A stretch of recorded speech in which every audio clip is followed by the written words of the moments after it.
aventureiras ao canal Livros que Li, Emoções que Vivi. Eu sou a Andréia Oliveira e hoje venho apresentar para vocês o primeiro livro da saga de Elendel, do autor Flávio Bollico. Então, bora lá!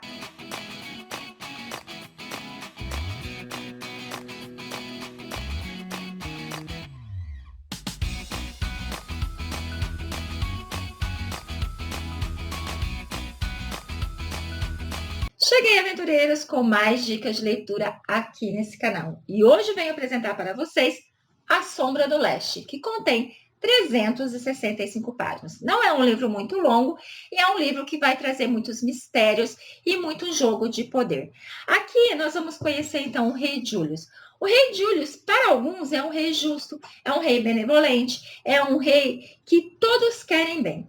Por outro lado, aqueles que o acompanham, aqueles que estão ali como se fosse seu braço direito, os seus conselheiros e os que envolvem os outros reinos, eles veem de forma diferente. Eles veem que ele se tornou um rei fraco, que ele é um rei que poderia ter, assim, usar aquela regra, aquela lei olho por olho, dente por dente, mas ele não o faz. Ele acaba perdoando demais, ele acaba ouvindo demais. E isso faz com que comece a tramar contra ele.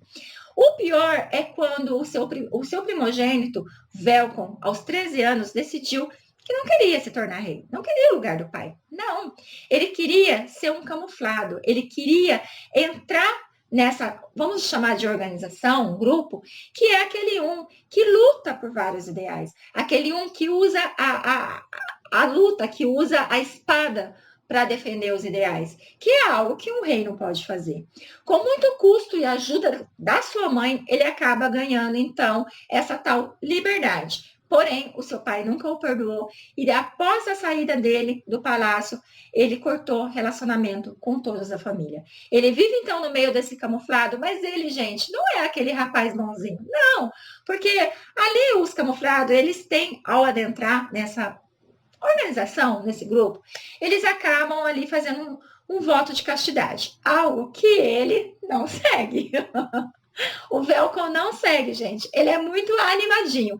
Ele acaba usando muito do sexo, ele acaba usando muito da bebida, mas é que a vida deles também não é muito fácil. Eles vivem de acampamento, eles vivem em missões, então assim, ele precisa de algo para se distrair, né?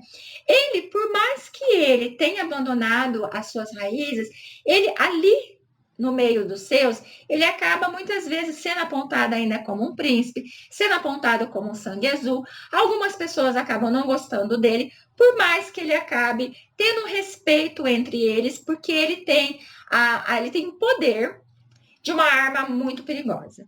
Existe ali entre eles uma única mulher, que é a Ellie, que eu ainda não consegui descobrir qual é vamos dizer, a espécie, a raça dela. Ela não é uma simples humana, isso já ficou bem claro. Mas ainda não descobri da onde ela vem, qual é a origem, qual é a história dela. Por ser uma saga, a gente vai saber mais para frente. Ela é uma mulher muito perigosa e muito temida. Tanto que ele é o único que consegue controlar ela. Ele é o único que consegue fazer com que ela haja dentro da linha dos camuflados. Ela é aquela que, quando ela entrar numa guerra, ela sozinha consegue acabar com 1000 soldados ou muito mais, porque ela é muito perigosa. Tanto que ela é chamada a Dança da Morte. Um apelido que ela não gosta, diga-se de passagem, e ninguém ousa falar isso perto dela. Saindo da história do Velcro, que continua ali como camuflado e, de certa forma, deixou a família de lado, o nosso rei Julius com a nossa rainha Verena, eles têm a Kendra, que hoje tem 17 anos, e realmente, gente, é aquela princesinha, aquela uma que sonha com o príncipe encantado. Ela já tem um ali que ela fica de olho, mas ela sabe que ela não pode ficar muito interessada nele, porque se for da vontade do seu pai, ela vai se casar com outro pretendente que o pai dela julgue melhor. Ela é aquela uma que gosta de um bom vestido, gosta de uma boa festa, gosta, sim, da vida de princesa que ela leva. Mas tudo começa a mudar a partir do momento que ela vai até o povoado, junto com a madre, para conhecer um pouco mais aquela realidade, e ela se depara com um feirante. Um feirante que vai trazer o mundo dela abaixo. Um feirante que vai fazer ela enxergar a vida totalmente diferente do que ela está acostumada. Um feirante que vai fazer com que ela comece a repensar o que realmente ela sente e deseja daquele cara que ela queria muito que fosse seu marido. Eu fiquei assim muito interessada na história da Kendra.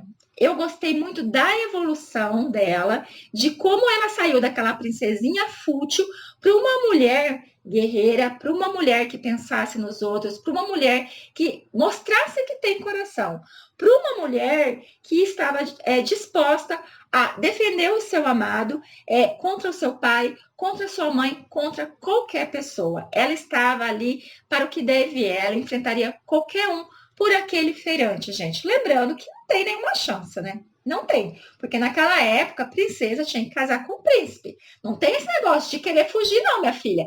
Mas ela está disposta a tudo para viver esse amor. Mal sabe ela o que vai acontecer depois.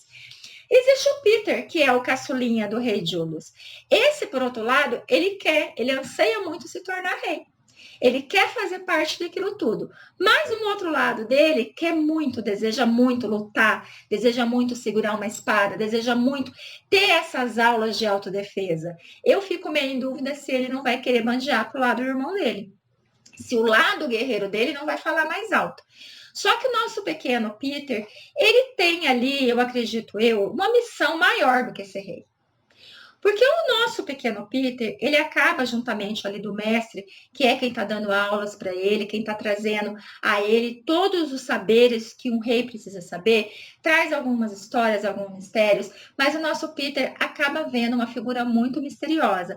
Uma figura que foi usada há uns séculos atrás para poder se embrenhar e poder tomar conta de tudo. Um mal que veio à Terra, um mal que foi construído para poder tomar todo o poder, mas que foi com muito custo aprisionado. Mas o nosso Peter consegue ver essa figura. O nosso Peter consegue quase que interagir com essa figura. E vai chegar um momento que ele vai precisar fugir, né? O seu pai vai precisar mandá-lo para longe, para que ele não seja assassinado, porque todos que estão tramando contra o pai dele está tramando contra toda a família. Então, quando o pai dele vê que ele pode ser uma vítima, então o pai dele faz o quê? Tira ele de circulação. Porque, afinal de contas, se ele cair, tem o Peter para tomar o seu lugar. Então, a história do rei Julius vai ser nessa pegada. Vai ser dos 3 filhos, que cada um vai ter ali o seu destino traçado, cada um vai ter o seu foco principal em toda essa história, e cada um eu acho que vai ser uma peça fundamental para vários acontecimentos que vão surgir no decorrer dessa saga. Porque nesse primeiro livro foi a construção, então teve poucas emoções. Porque todas as emoções correu ali mais para o final, dando a entender que do segundo em diante, cara, esse negócio vai ficar muito louco. Esse negócio vai ser ação sobre ação. Saindo então da família do rei Júlio, nós vamos para uma outra parte ali, que é sobre os piratas. Sim, gente, teremos piratas nessa saga. E tem o pirata Samuel, que ele acaba dando a sua única filha para o pirata Nacho, que ele é considerado, gente, o pior dos piores. E eu digo para vocês que esse pirata me enganou. Sim, porque ele se casou, então, com a Liv. A Liv, obviamente, não aceitava isso. A Liv foi criada como uma princesinha. A Liv foi criada numa bolha, então ela não sabe muito como as coisas acontecem. Ela casou com esse homem, e eu vou dizer para vocês que após o casamento ele me enganou, porque ele foi tão doce, ele foi tão gentil, ele foi assim. Gente, eu falei assim, gente, vai dar certo esse casamento. Ela vai se apaixonar por ele. E quando eu caí na lábia dele, ele mostrou quem realmente ele era. Ele mostrou principalmente para nossa Liv quem era ele. E eu fiquei com dó dela. Eu fiquei com dó porque ela chegou a confiar nesse homem e esse homem se mostrou um monstro. Passaram-se alguns anos e ela percebeu que ela precisaria lidar melhor com a situação, que ela precisaria sobreviver naquela situação como um todo, que ela tinha que fazer virar o jogo, que ela não poderia mais viver de acordo com o que aquele homem fazia com ela, como ele subjugava ela, como ele feria ela. E assim ela começa a agir. E vai chegar o momento que vai ter um embate dela com o marido. E é nesse momento, gente, que você vai perceber que, no fundo, ele não gostava da Liv, ele não aceitava a Liv por ela se mostrar uma mulher fraca, uma mulher submissa, uma mulher que só chorava, uma mulher que só reclamava. A partir do momento que ela mostra a nova Liv, que ela mostra do que é capaz, aí sim ele começa a mostrar respeito por ela. Aí sim ele começa a ver ela como a sua esposa, como uma possível pirata, sim, que pode muito bem agir como seus piratas agem. E a construção, então, dela é muito rápida. Mas conversando com o autor, ele disse que mais pra frente, nos próximos livros, nós vamos entender um pouco mais esse amadurecimento dela, que nós vamos conseguir entender um pouco mais sobre como foi a relação dela com o Nath. Ela vai ser uma peça fundamental nessa história, porque vai ter ali uma situação no qual o seu marido, ele vai ficar entre a vida e a morte, no qual o seu marido, ele vai ficar muito debilitado e ela vai ter que chamar responsabilidade para si. E é nesse momento, gente, que aqueles que não confia nela, nesse momento que aqueles que não querem ela como uma pirata, como uma mulher dando ordem, eles vão ter que decidir se eles se rendem àquela nova Liv ou se elas tiram ela do posto enquanto o seu marido não se recompõe. Em contrapartida, eu já falei para vocês sobre o camuflado, eu já falei para vocês sobre a família do Rei Júlio, eu já falei da Liv, mas agora eu vou falar da peça fundamental. Gente do céu. Eu confesso para vocês que eu não consigo imaginar o que vai acontecer. Porque lembra que eu falei para vocês que foi criado um mal lá séculos atrás? Esse mal, ele está à espreita. Eu acredito que esse mal, durante tantos séculos, ele ficou se preparando para poder se libertar. E por mais que o mal em si não esteja liberto ainda, ele não conseguiu a liberdade, ele tem os seus seguidores.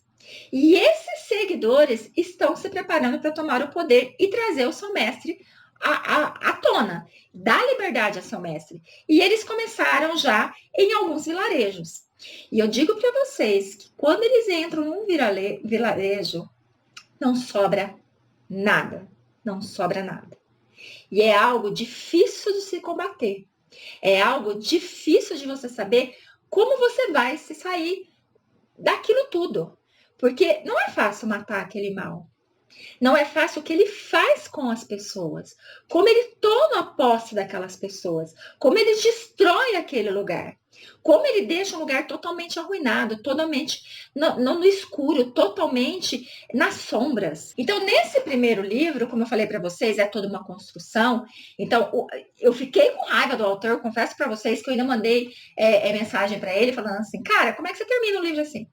Tudo bem que é uma saga, tudo bem que vai ter mais livros, mas, por favor, né? Vai demorar para sair o segundo, como é que eu vou ficar nessa ansiedade? Como é que eu vou ficar desse jeito? Porque, primeiro, vamos lá por parte, por que eu fiquei brava com o autor? Primeiro, ele acaba fazendo com que alguns personagens que eu criei, assim, uma empatia, alguns personagens que eu já idealizei, ele tirou de cena. Teremos 3 baixas, gente. Teremos 3 mortes logo de cara nesse primeiro livro. E eu confesso que essas 3 mortes eu esperava, assim, muita coisa. Muita coisa mesmo. Eu criei toda uma história em volta desses 3 personagens. E quando eu questionei ele, falei assim, não gostei não, ó. Eu fiquei brava com você. Como assim? Você tirou esses 3 personagens? Não, filho, devolve eles. Ele falou, olha, uma coisa que eu vou dizer para você é o que eu digo para vários leitores. Não se apega a personagem. Quer dizer, ele vai fazer isso nos próximos. Ele vai tirar pessoas que a gente gosta dos próximos. Então, a gente tem que se preparar para isso. E outra coisa que eu questionei ele, que eu fiquei muito brava também, foi assim, como é que ele termina a história no momento do embate mais avassalador? Como é que ele termina a história no momento que você tá assim, gente do céu, é agora, não vai se encontrar, é agora, agora vai começar a guerra, agora vai começar tudo. Como é que ele finaliza o livro dessa forma? Mas, por ser uma saga, tem que terminar desse jeito. Tem que terminar de uma forma que a gente fica ansiosa para saber o restante. Gente, eu tô tão assim ansiosa pro segundo que vocês não têm ideia. Então, eu vou dizer para vocês que o começo do livro, ele acaba sendo um pouco mais calmo, porque é toda a construção.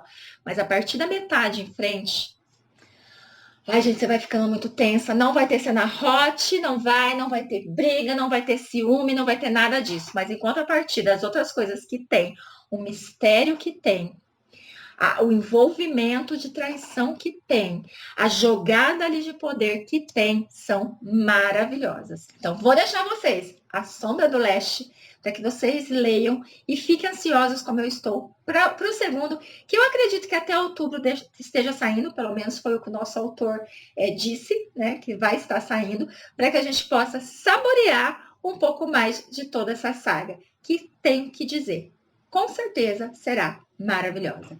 Agradeço muito pela sua companhia, fique com Deus e até a próxima. Não percam!